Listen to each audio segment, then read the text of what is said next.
Well, ladies and gentlemen, if any car on the road was in need of a refresh, it was the Chrysler 200.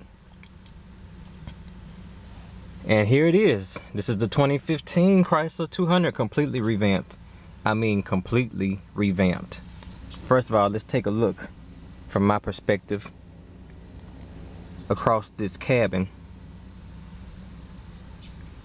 The old Chrysler 200 that this one replaced was so bland and so outdated that I didn't even want to do it to Chrysler. I never even shot a review on that one. I could have shot a review on it a long time ago, but it was one of my least favorite cars on the road. The cabin was uncomfortable. The seats were designed terribly, and it was just so bland and boring. I didn't shoot a review on it. I gave them a pass on that one because I knew that this one was coming. So I gave them a chance to redeem themselves before I embarrassed them any further, because me and Chrysler, Dodge, Jeep don't have a good relationship as far as these average reviews. But this one, I gotta say, it's a welcome change. Okay, let's look at some details. Automatic light controls, and for those of you that don't know, just set your knob to auto. The lights will automatically come on and off throughout the day as needed. Trunk popper right here. Almost pillowy soft material lines the dashboard with a nice wood grain looking accent across this panel here. I'm sure if this car came in a brown interior, that would be a brown tone and pop even more. This is an all black interior, and trust me when I say I'm burning up sweating right now like a slave trying to bring this to y'all, so I hope somebody appreciates it. Wonderfully laid out steering wheel controls, very easy to reach your phone and your cruise. A steering wheel that's pretty thick. It's a thick wrapped steering wheel, but it feels good. This is your speedometer and RPM tachometer reader, and they actually go the extra mile. Actually, you probably can't see that, but they actually spell it out for you what it is.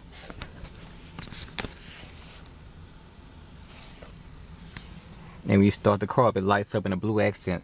I'll be showing that to you shortly because I'm about to die in this heat. The console is laid out in a way that I really like. It's flat and easy to reach from your arm. It incorporates the knob shift that Dodge, Chrysler, Jeep is doing right now to switch between your different gears. Some people might hate that. I hated it in the truck, the Dodge Ram Review, but in this kind of car I think it works. Your parking brake is here. Your climate controls and radio controls are all laid out kind of at an angle and down, so you can just reach while you're driving and handle it. And I got to start this thing up because I'm dying. You got to push to start.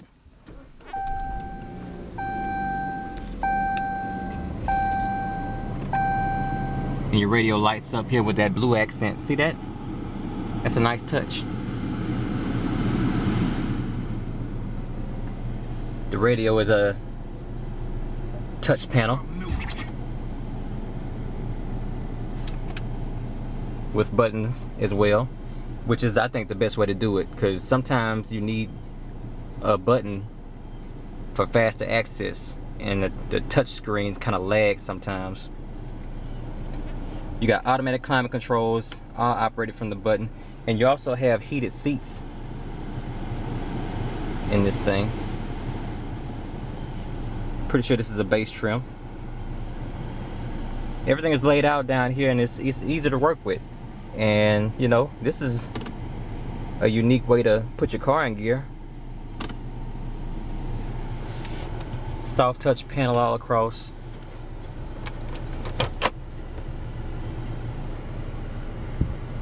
A glove compartment if you're interested in that. You know, up above you have typical lighting controls, garage door controls on the visor.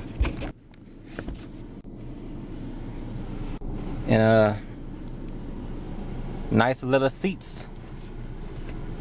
Feels like good leather. Thick.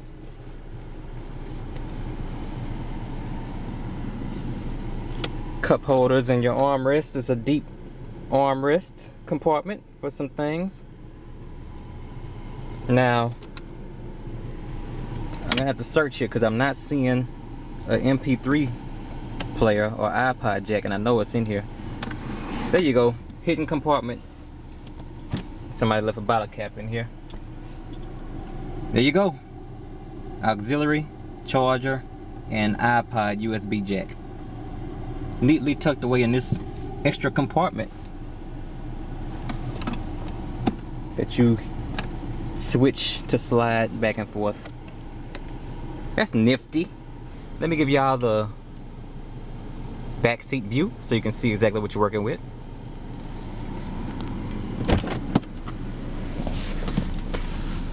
Here we are in the back. Nice leg room for a car this size. Not cramped at all. The roof is very high. My head is not touching the ceiling. This is what you're looking at in the rear. Nice. These seats are real nice and scooped in, just waiting to nestle your bum. Sit in me, get comfortable. And you got some vents back here for the rear passengers, so they can get some breeze.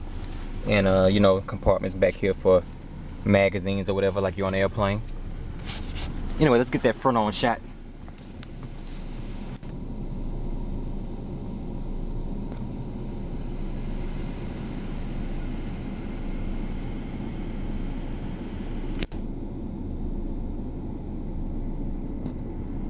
Zoomed it in a little bit for y'all. Let me give y'all the panoramic shot now.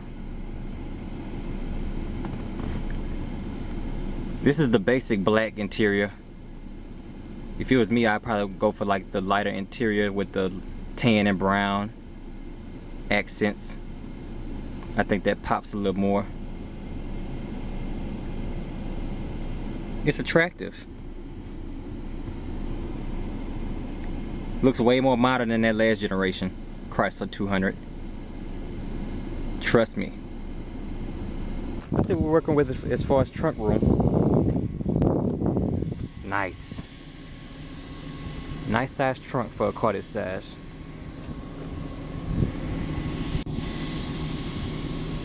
Good job, Chrysler. I'm liking what I'm seeing out of this 200. This is the 200C. I'm not sure what the C stands for. That might be the base trim.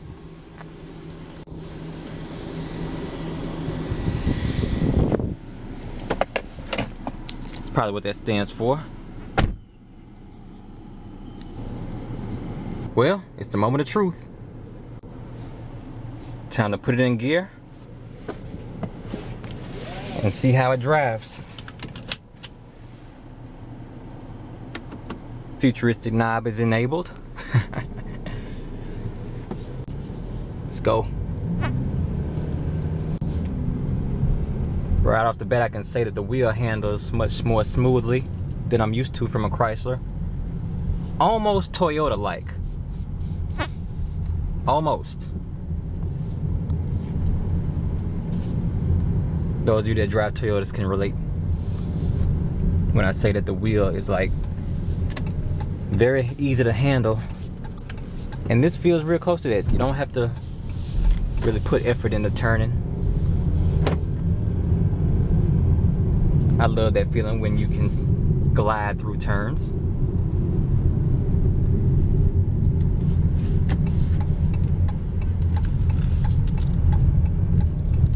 Acceleration is nice. Well, hold on before I say that. It gave the illusion like it was gonna speed off, but you know, I felt the fuel injection kicking in, and then it came to a slowdown as it picked up speed. So in this particular model, the 200C, the acceleration is lacking. Look at that majestic bird.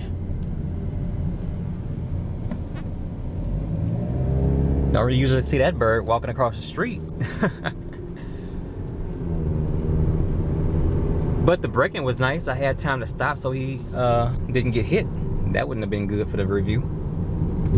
The engine is loud, but it's not powerful. So the car handle is a little sluggish. The turn feels a little... You don't want to turn too sharply. It feels like I'm driving a bigger car than what I'm actually driving. So the handling and acceleration is not the best. But the car looks great. Much needed refresh. Let me swing in the park. So,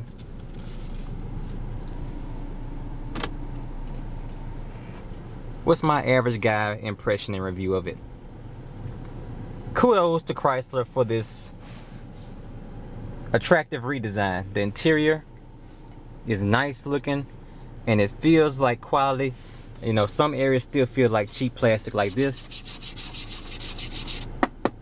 Hollow cheap plastic around the radio, but that doesn't really matter, I guess. This is a plastic, but it's a little thicker. I mean, you can't complain. It's a Chrysler 200. It's not really a luxury car. Soft touch materials all around.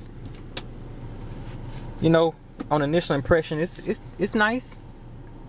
Don't know how long it'll hold up. We'll see if they increase the reliability on this one, but it drives a little lackluster, but it looks way better than the old model. So, average guy car review time, I would give this on a scale of 1 to 5. I would give it a, let's see, based on the way it drives, I would give it a 3.8 out of 5. If it drove a little better, which a higher trim may, I would give it a 4.2. And if this wasn't the basic black color, you know.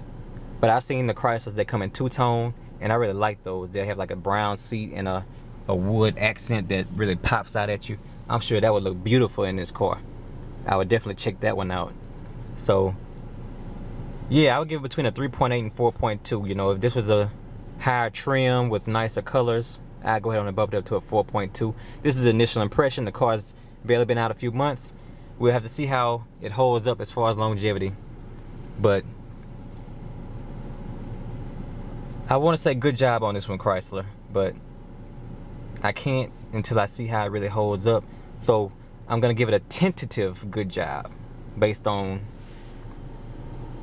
my experience today. And I'll see how it holds up over these next few months. I'm sure you'll all see the reports as well. See if there's any major recalls. And that's it. This is the 2015 Chrysler 200. Now you can actually consider a Chrysler when you're shopping for a small sedan. This used to be the model that you wouldn't even consider looking at unless it was an absolute emergency and you needed a car. But now, stop by the Chrysler dealership and test out the 200. That's the average guy car review, and I'll see you on the next one.